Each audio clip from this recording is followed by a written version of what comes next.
Bien, buenas tardes. En primer lugar, quiero agradecer a los estudiantes Néstor y a ti, Rubén, por invitarme a participar con esta cápsula en las actividades del Seminario Permanente de Historia de la Filosofía.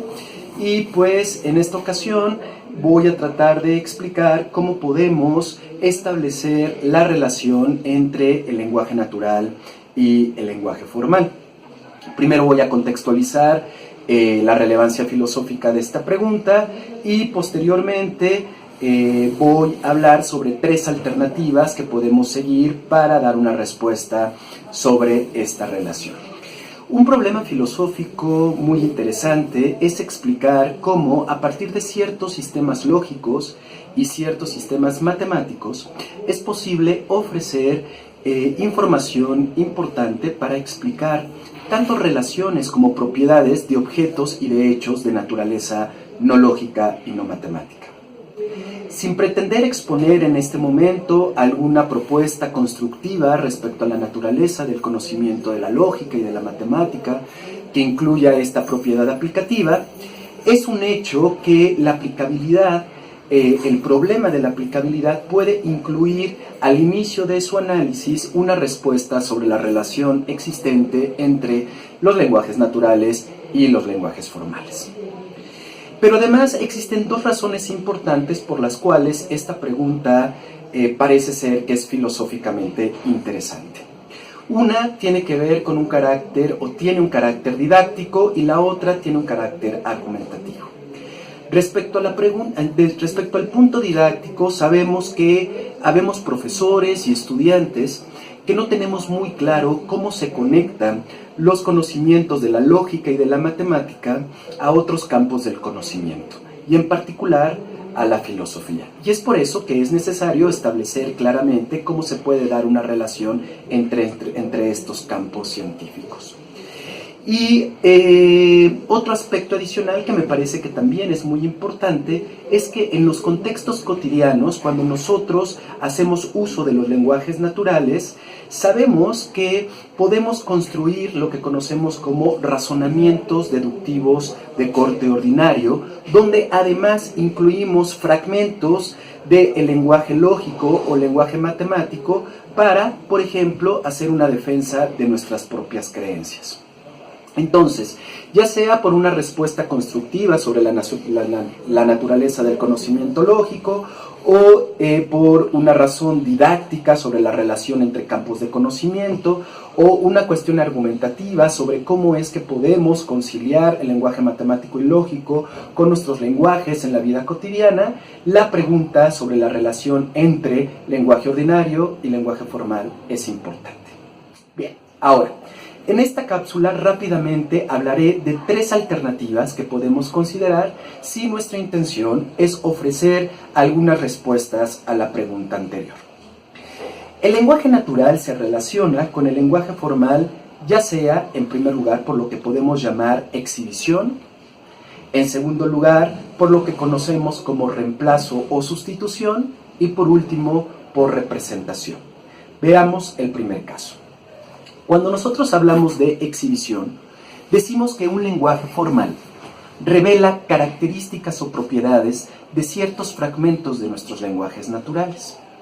Y en este caso, cuando hablamos de estos fragmentos, nos referimos propiamente a los enunciados que conocemos en términos declarativos, indicativos, predicativos o afirmativos. Una primera propuesta sobre esta vía de análisis de la relación es considerar que todo enunciado afirmativo subyace en él, ¿no? A la base se encuentra una estructura o una forma que nosotros consideramos como la forma lógica de ese enunciado. Y alternativamente, bajo una versión semántica de corte intencional, podemos pensar que los enunciados afirmativos expresan algún contenido, esto que nosotros llamamos proposiciones. Y estas proposiciones, a su vez, podemos representarlas o podemos exhibir su estructura mediante las fórmulas que forman parte del vocabulario o bien de la sintaxis de un sistema formal, un sistema lógico o un sistema matemático. Entonces, ya sea por esta primera alternativa o la segunda, nosotros decimos que el lenguaje lógico ofrece la estructura profunda de aquellos fragmentos que forman parte de la construcción de razonamientos correctos en los lenguajes naturales. Me refiero con fragmentos a estos enunciados o proposiciones que resguardan una función de corte predicativa. Un ejemplo muy sencillo para poder hablar de esto es si ustedes toman el enunciado todos los estudiantes de filosofía son inteligentes, entonces podemos decir que la lógica, en este caso la lógica clásica, nos permite hablar de ello a partir no de una estructura gramatical, sino de una estructura propiamente lógica. Utilizamos un cuantificador, el cuantificador universal, y lo aplicamos a una fórmula cuyo operador es un condicional material, en este caso, en donde el antecedente sería aquel que refiere a ser un estudiante de filosofía, mientras que el consecuente sería el caso de la adscripción de la propiedad o del predicado, es decir, que los estudiantes de filosofía son inteligentes. Entonces, si nosotros queremos hablar ya en términos sintácticos por medio de una fórmula lógica, quedaría para todo X, si X es un estudiante de filosofía, o sea, f de X, entonces X es un estudiante inteligente, ¿no? Una y de X. Esta sería como la primera manera de relacionar los lenguajes naturales con un lenguaje formal. También existe otra alternativa. Esta alternativa la conocemos en lógica como reemplazo o sustitución. Tal vez muchos de ustedes han escuchado en sus clases de filosofía hablar sobre filósofos como Leibniz, como Frege, como Quine, por ejemplo. Estos tres filósofos consideran que los lenguajes naturales padecen de condiciones semánticas indeseables. Por ejemplo, de propiedades de vaguedad o propiedades de ambigüedad, ¿no?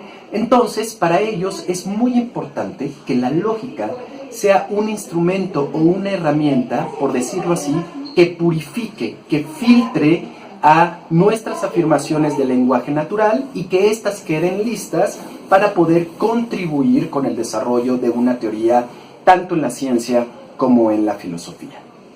En este caso, nosotros podríamos considerar algo que también es importante, que sería una cuestión un poquito más técnica, pero que es consistente con lo anterior. Hablo particularmente de la propiedad de la deducibilidad o de la validez lógica que nosotros podemos predicar de algunos de nuestros argumentos en los lenguajes naturales, y esta deducibilidad y validez lógica representan idealizaciones de un razonamiento correcto dentro de nuestro lenguaje ordinario. Entonces, si esto es interesante desde esta perspectiva, nosotros podemos decir que la lógica tiene la función de regular la manera en cómo nosotros hacemos afirmaciones y cómo nosotros establecemos un link, una relación entre ellas, para además en un proceso de inferencia poder, a partir de un conjunto de enunciados, poder establecer otro conjunto de enunciados, inferir otro conjunto de enunciados, obtener otro conjunto de enunciados. Entonces, pensemos, por ejemplo, en lo siguiente. A la base de lo que voy a decir está un principio que llamamos el principio de transitividad en lógica, donde podemos expresarlo de la siguiente manera.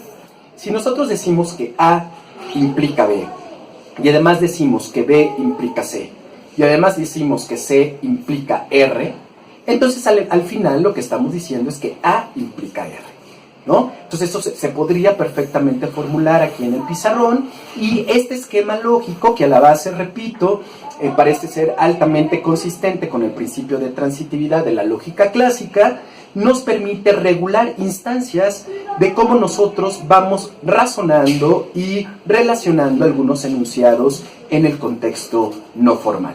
Pensemos, por ejemplo, en la siguiente pregunta. Si alguien nos dice, a ver, ¿María es más grande que Luis, sí o no?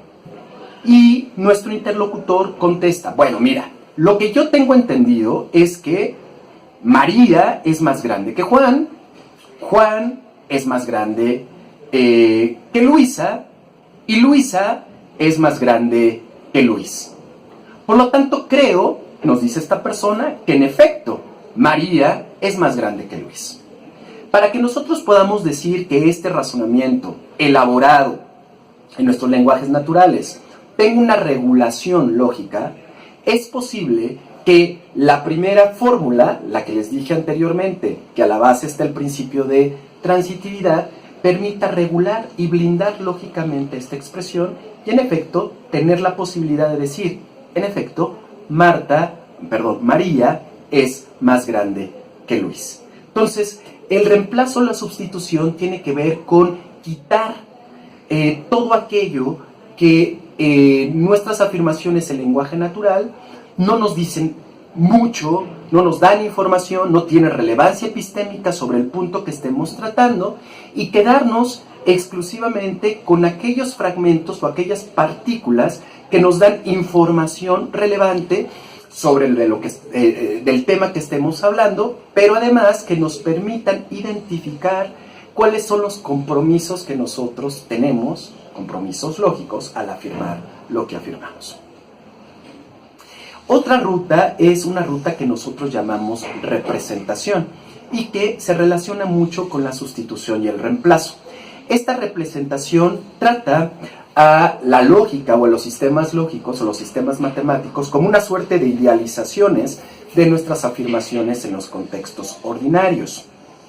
Pensemos en lo siguiente, ustedes saben perfectamente que Bohr en 1913 construye un modelo sobre el átomo.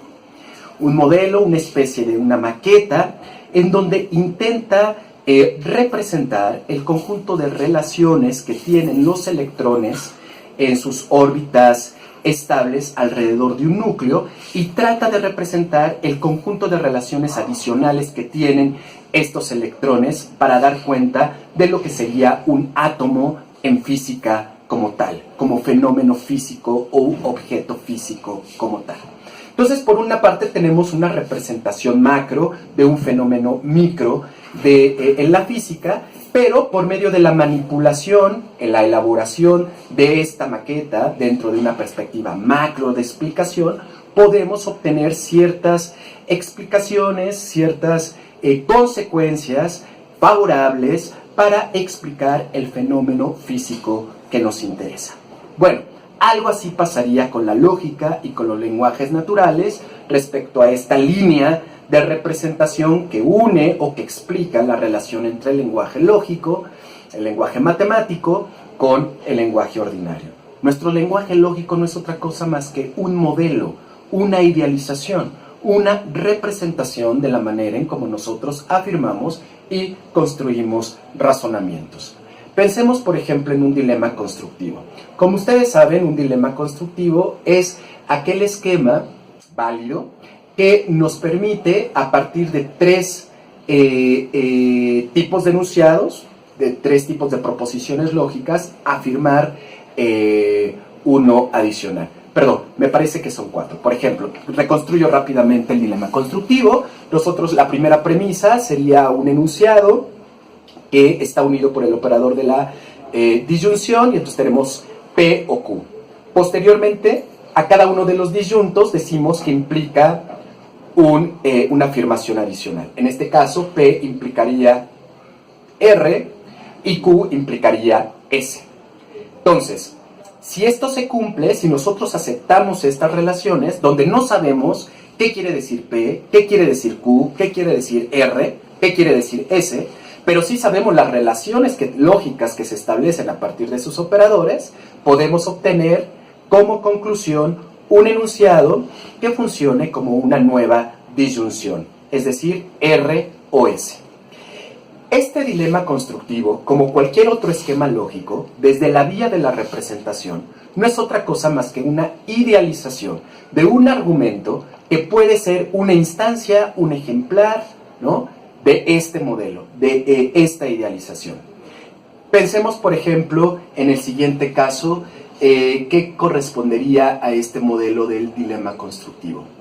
Si llueve, más bien, o llueve o sale el sol.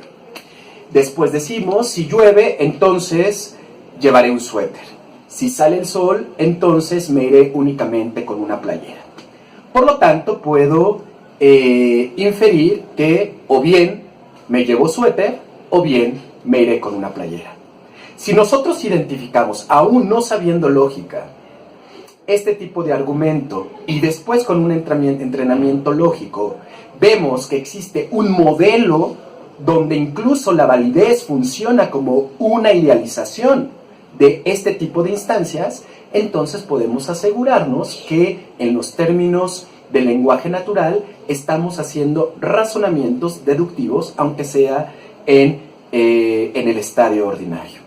Entonces, como ustedes pueden ver, nosotros podemos dar diferentes rutas o diferentes alternativas para vincular los lenguajes naturales con los lenguajes formales. Hay también que decir que cada una de estas alternativas, muchos filósofos o muchos lógicos también han encontrado un objeto de estudio en particular y han analizado cómo es posible que se pueda explicar la relación entre el lenguaje lógico, el lenguaje matemático y el lenguaje natural a partir de la exhibición, a partir de la sustitución o reemplazo y a partir también de la representación. Sin duda alguna he hablado de casos muy sencillos, pero ustedes también recuerden que es posible, y en muchos casos lo hacemos, que en los lenguajes naturales nosotros ya cuantifiquemos o hablemos sobre normas, sobre deseos, sobre hipótesis, sobre posibilidades, en fin, sobre una serie de aspectos o de propiedades que podrían formar parte de los contenidos de nuestras afirmaciones que difícilmente podrían ser modeladas con el lenguaje natural. Pero por eso es que también existe dentro de la literatura otro tipo de lógicas, como la lógica deóntica, como la lógica epistémica, como la lógica temporal, como la lógica no monotónica, como la lógica difusa, que nos permiten también hacer representaciones, sustituciones o exhibiciones de las formas lógicas de las afirmaciones que nosotros elaboramos en los contextos naturales. Pues bien, sin intentar sin dudas ser comprensivo respecto a todas las alternativas posibles para explicar la relación entre estos tipos de lenguaje, en realidad lo que hicimos ahorita es plantear al menos 3 rutas que son una perspectiva filosófica que asume este reto. Bueno, espero que estos breves comentarios sean de utilidad para los estudiantes y sin duda que puedan incrementar el bagaje conceptual, los materiales didácticos que el Seminario Permanente de Historia de la Filosofía está procurando desarrollar mediante estas cápsulas. Muchas gracias.